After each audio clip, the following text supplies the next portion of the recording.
Projeto Pelican Paradise Laut Tarde, também governo sedang preencher outros requisitos sua companhia.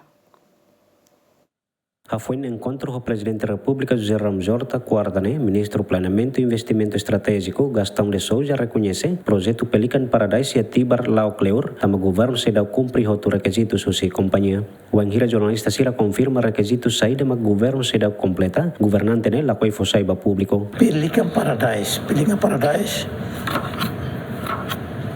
Sare tinha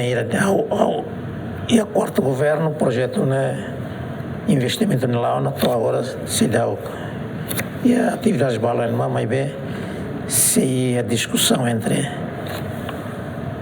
a AMI dilio ao Ministério do Planeamento me cai ao financiar e dia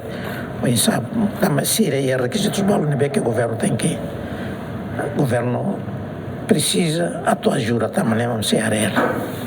ao lá que menciona saída se lá o claro e tenharemos o contrato no que o celebra a não é Ministro da Justiça mantém dia claro mas bem a minha agora é coordenação de que dia que teve escorna a lugar raininha e grupo interministerial a nível ministro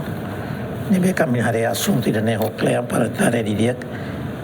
sem na fatinga e investidor selo que dia que te macar investir nessa área to assunto e não e o grupo interior grupo ministerial né mas ministro da Justiça secretário de Transportes ministro de Finanças obras públicas transportes ou planeamento então tem que lá coordenado entre